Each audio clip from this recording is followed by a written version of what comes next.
मैं अपने भैया बहनों से कहना चाहता हूं कि अगर आज आतंक का सबसे बड़ा हमला इन लोगों की कोई साजिश है, अगर आज आतंक का सबसे बड़ा हथियार पाकिस्तान और चाइना के पास है, तो मैं अपने 12th से लेकर 6ठी तक के भैया बहनों को कहना चाहता हूं कि आप सजग रहिए। आज आईएसआई हो या पाकिस्तानी अलगाववादी संगठन, चाहे वो दूसरे आतंकवादी संगठन हो, उन्होंने एक नई चाल पैदा कर दी है बेटा। केवल हाथ जोड़ के निवेदन है कि उनकी चालों को आपको ध्यान रखना पड़ेगा, क्योंकि वो चाल कोई हथियारों की नहीं, वो चाल है आतंक के हथियार की। और वो आतंक का जो हथियार है वो नशा है। तो मैं हाथ जोड़ के निवेदन करना चाहता हूं कि जिस समय जाने अनजाने में, जिस समय दोस्तों के लिए, जिस समय कूल दिखने के लिए, जिस समय एटीट्यूड दिखाने के लिए, जिस समय खुशी में, डिप्रेशन में आप नशे के आगोश में फंस जाते हैं, तो याद रखिएगा कि आप चाह के जाने अनजाने में भी उस आतंकवाद को बढ़ावा देते हैं। क्योंकि आज चाहे वो अफीम हो, कोकीन हो या किसी प्रकार का व्यसन, किसी भी प्रकार का नशा जब हमारा बच्चा करता है तो वो कहीं ना कहीं फंडिंग आतंकवादियों को भी होती है, चाहे वो फिर अलगाववादी संगठन आईएसआई ही क्यों ना हो। और उनके द्वारा उस पैसे का इस्तेमाल सिर्फ एक चीज में किया जाता है, वो है हथियार। और आपको कहना चाहता हूं बेटा, इस फरवरी में ही हमने कितनी जानें गंवाई। वो पुलवामा का युद्ध हो, वो मेजर भूविदु हो, वो मेजर ढौडियाल हो, चित्रेश बिष्ट हो, या इस उधम सिंह नगर को तो वीर की भूमि कहा जाता है। यहाँ का तो घर घर का व्यक्ति देश के लिए मिटने को भी तैयार रहता है। आपकी एक गलती जहाँ आतंकवाद को बढ़ावा देता है, वहीं पर एक माँ को विधवा कर देता है, छोटे छोटे बच्चों को अनाथ कर देता है, एक बूढ़े पिता के बुढ़ापे की लाठी को तोड़ देता है। जहाँ पर हम आगोश में फंस के नशा करते हैं, जहाँ हम गलत संगत में बढ़ के अपने माँ बाप को भूल जाते हैं। जिस समय एक माँ भूखे प्यासे तुम्हें पढ़ाने के लिए विद्यालय भेजती है, वो अभाव में रह के भी आपकी खुशियों को पूरा करती है, वो बरसात में खुद भीग जाती है लेकिन तुम्हें छतरी और रेनकोट से विद्यालय भेजती है।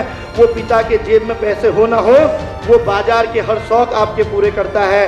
तुम बाजार में सामान पे उंगली रखते हो बिना सोचे समझे, उसके जेब में पैसे हो ना हो, लेकिन वो तुम्हारी मुरादों को पूरा करने के लिए, चाहे फौज में हो, आर्मी में हो, पुलिस में हो, प्राइवेट में हो, लेबरी ही क्यों ना हो, वो पिता खुद में क्यों ना गलत हो, लेकिन कभी अपनी औलाद को गलत नहीं होने देता। और सरहद की उस माँ की तो बात, जिस समय हम इस विद्यालय में बैठते हैं ना, इस समय हम इस विद्यालय में बैठते हैं, जब एक परिवार शहीद होता है तो कभी सोचिएगा उस परिवार के बारे में, सोचिएगा उन माँ के बारे में, सोचिएगा उन बहनों के बारे में, सोचिएगा उस भाई के बारे में, कभी सोचिएगा उस बूढ़े माता पिता के बारे में। आलम ये रहता है बेटा कि घर का चैन लुट जाता है, घर की सारी खुशियां चले जाती है, माँ का मांग का सिंदूर मिट जाता है, हाथों की लालियां चले जाती है, दादा दादी के बुढ़ापे की लाठी टूट जाती है, बुढ़ापे की दवाई चले जाती है, छोटी छोटी बेटियों की चोटियाँ चले जाती है, भाई की पढ़ाई, बहन की राखी चले जाती है।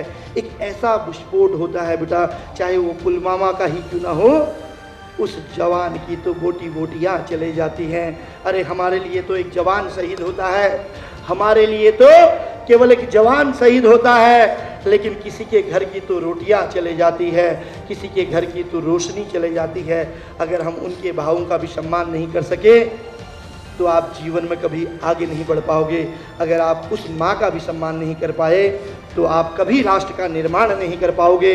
मैं अपने भैया बहनों से कहना चाहता हूँ कि जो माँ इस समय विद्यालय में हमको भेजने से पहले हमारे लिए नाश्ता बनाती है, वो बड़े संकट में रहती है। कई बार हमारे अभिभावक भी नशा करते हैं, पिताजी करते हैं या घर के बड़े सदस्य करते हैं, वो माँ उनकी प्रताड़ना भी सहन करती है, लेकिन वो माँ फिर भी जीवन जिंदा रहती है कि उसकी बेटी पढ़ सके, उसका बेटा आगे बढ़ सके। वो अपने बेटे बेटी को अपने बुढ़ापे की सहारा बनाना चाहते हैं, वो खुद बीमार रहती है, लेकिन अपने बच्चों की मनोकामनाओं को पूर्ण करने के लिए, उनकी दीर्घायु के लिए, उनकी अच्छी पढ़ाई के लिए अपना सर्वोच्च बलिदान कर देती है बेटा।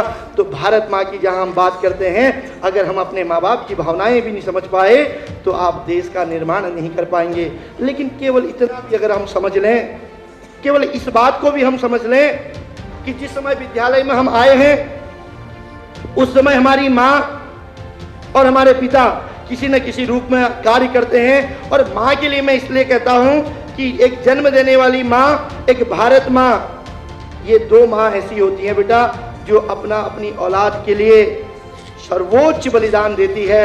अगर हम उस माँ की भावनाओं का भी सम्मान नहीं करते तो हम कभी किसी का मान नहीं रख सकते बेटा। पहले तो ज्ञान की देवी माँ शारदा को नमन करते हुए आदरणीय प्रधान शायद जी और आए हुए अतिथिगण को प्रणाम करते हुए, मेरा नाम प्रियंका जोशी है, मैं कक्षा 11th A की छात्रा हूँ। पहले तो मेरा यहाँ पर पॉइंट ये है कि आपने हमें बताया कि देशभक्ति कैसे करी जाए। हाँ, और जो है आजकल नशे की हालत बहुत ज़्यादा है लोगों में। मैं खुद देखती हूँ आजकल नशा हो गया, जुआ हो गया, नॉर्मल हो गया लोगों के लिए। पर इससे क्या खतरे होते हैं, इससे क्या होता है, हमें ये भी जानना है। नशा हम बोल रहे हैं कि हाँ चलो हमें नहीं करना है, पर इससे हमें क्या खतरा है वो किसी ने नहीं बताया। पर मैं यहाँ पे आपको सबको बताना चाहूँगी कि नशे से क्या है, कैंसर क्या होता है, हमारी कोशिका होती है उसमें जब ज़्यादा कोशिकाएं हो जाती है तब हमारा कैंसर होता है। तो जैसे हम धूम्रपान करते हैं, धूम्रपान भले ही हमारा साथ वाला कोई करता है, हम उसे मना करते हैं, वो नहीं मानता है, पर हमें ये भी ध्यान रखना चाहिए कि वो धूम्रपान कर रहा है तो उससे हमें भी हो सकता है। हम सोचते हैं यार चलो इसकी ज़िंदगी जो करता है अपने आप करता है, इसकी मर्जी है, पर उससे हमारा क्या नुकसान हो रहा है कि उसका जो धुआं है धूम्रपान का वो हमारे सांस वाले के फेफड़ों में भी जाएगा। उससे क्या होगा कि उसके जो लंग्स हैं उनमें भी इफेक्ट पड़ेगा। जो पी रहा है उसको तो पड़ेगा ही पड़ेगा, पर जो उसके साथ वाला है उसको भी पड़ेगा।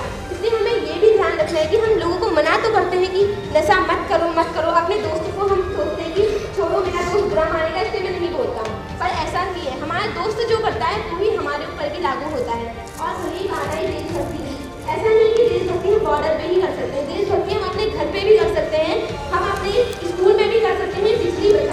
बिजली बचा के पानी बचा के हम हर किसी टीचर से देशभक्ति सिखा सकते हैं। जरूरी नहीं कि हम बॉर्डर पे जाके कि जान गंवा के खड़े, हम जो बॉर्डर पे लोग हैं उनके घर वालों को भी समानुभूति देकर एक उम्मीद दिखाते हैं आपका बेटा जरूर आएगा, आपके बेटे ने जो संघर्ष किया है वो कभी ना कभी तो काम आएगा ही। जैसे पुलवामा हमले में है, हमारे कितने देशवासी मरे थे, 14 तारीख को हुआ था, बहुत ही इस बार देखा गया कि 14 तारीख को लोगों को फ्लैग डे याद था, वैलेंटाइन डे याद था, फ्लैग डे याद था। इसलिए यही देशभक्ति दिखा रही है कि हमारे जो देश है लोग फ्लैग डे याद रख रहे हैं कि हमारे जो देशभक्ति थे वो किस तरह से हुआ है कि जान गंवाई।